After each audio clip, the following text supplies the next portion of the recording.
Assalamualaikum warahmatullahi wabarakatuh. Rekan-rekan sekalian, kembali kita berjumpa di Jejak Semesta 65. Saya berharap bahwa kita semua dalam keadaan sehat walafiat, selalu dalam bimbingan dan pertolongan Tuhan Yang Maha Kuasa. Kawan-kawan sekalian,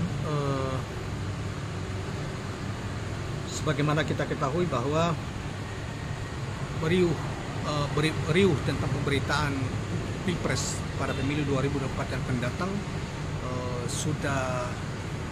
sudah sangat intens pada hari-hari ini, termasuk juga capres-capres sudah bermunculan. Di antaranya sudah clear adalah Anies Rashid Baswedan, kemudian Ganjar Pranowo dan Prabowo Subianto.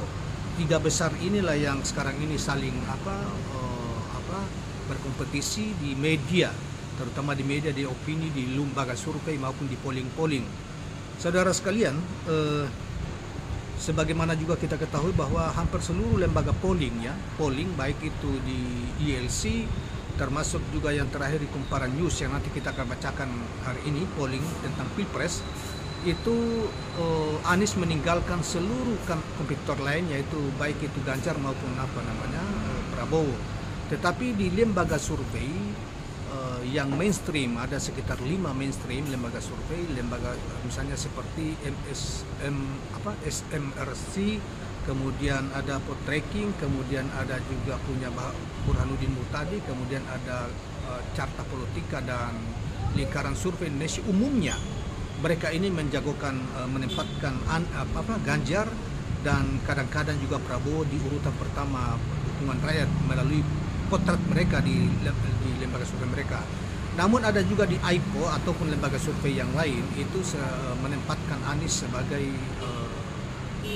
nomor satu kandidat yang banyak didukung oleh rakyat. Nah, tetapi di lembaga-lembaga survei yang seperti saya kemukakan tadi di LC maupun bukan lembaga survei, di polling termasuk juga ada kelompok-kelompok masyarakat yang melakukan polling terhadap tiga nama ini di TikTok misalnya, maka rata-rata hasilnya adalah Anies yang sangat jauh meninggalkan kompetitor yang lain. Nah, dan saudara sekalian, seperti yang saya katakan tadi bahwa Kumparan News adalah satu media online yang cukup besar dan terkenal dan relatif dari tahun ke tahun, dari peristiwa Pilpres atau pemilu itu selalu saja melakukan polling, dan kali ini dia telah melakukan polling yang selama 7 hari dan hasilnya telah diberitakan hari ini, di mana diumumkan bahwa dengan judul berita judul di Kumparan News hari ini, yaitu polling Kumparan .2 64,55% pembaca yang menggunakan kata pembaca Kumparan News bisa saja pembaca pilih Anies Rashid Baswedan jika digelar Pilpres digelar saat ini gitu. Jadi itu judul yang dia tampilkan di Kumparan News. Tetapi saudara sekalian, intinya bahwa Kumparan News melakukan polling ini selama 7 hari, hasilnya adalah Anies Baswedan 64,55% dibanding Ganjar yang hanya 35,45%. Ya, jadi dua tokoh saja yang di polling ya. Baiklah, kita bacakan beritanya kawan-kawan sekalian. Sebanyak 64,55% pembaca Kumparan mengaku akan pilih Anies Rashid Baswedan jika pemilihan presiden digelar sekarang. Itu jadi dia menggunakan juga kata sekarang karena ke depan bisa juga orang-orang ini berubah pikiran ya. Angka itu didapat dari polling Kumparan yang beredar pada tanggal 21 sampai 28 April 2023. Jadi Kumparan melakukan polling ini ketika pada tanggal 21 kita saja memprediksi ya, ke tanggal 21 Ganjar Pranowo diumumkan sebagai capres dari PDIP. Demikian juga dilakukan oleh ILC. ILC masih lebih tinggi, yaitu 65% ya. 65% Anies meraih dukungan rakyat dari 60-an ribu mereka yang terlibat di dalam polling itu. Kita lanjutkan, polling tersebut diisi atau diikuti oleh 7.184 responden, ada lebih dari separuhnya yaitu 64,55% 4,55% atau 4.637 orang yang memilih Anies. Di sisi lain 35,45% atau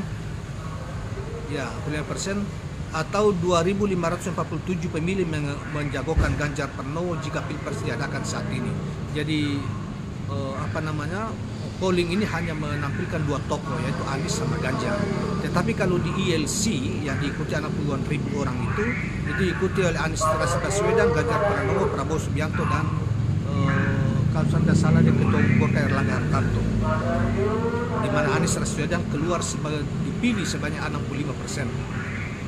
Sebelumnya Ganjar dideklarasikan jadi calon presiden 2024 dari PDIP, sementara Anies merupakan bakal calon presiden dari Koalisi Perubahan Nasdem, PKS, dan Demokrat.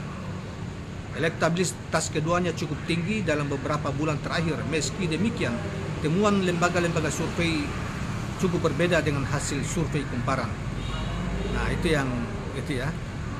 Lembaga survei beda dibanding misalnya polling kumparan. Dan saudara sekalian, di lembaga-lembaga survei ini orang yang terlibat di dalam situ yang itu dipakai contoh yang diambil, sampling yang diambil itu hanya sekitar paling banyak ada 1.200 orang ya, kalau kumparan kan sampai 7.000-an ya. Kemudian di polling itu di ILC sampai 60-an ribu orang, belum lagi di podcast Profesor Harun ya,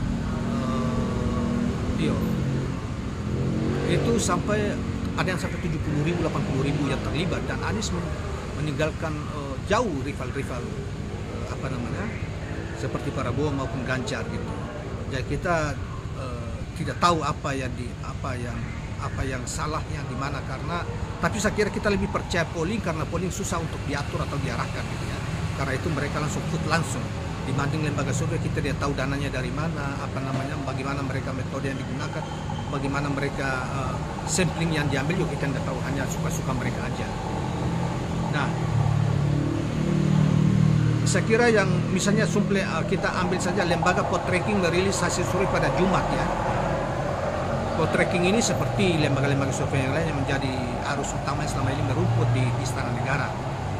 Ganjar berada di posisi dengan 31%, Anies 22,4% ya.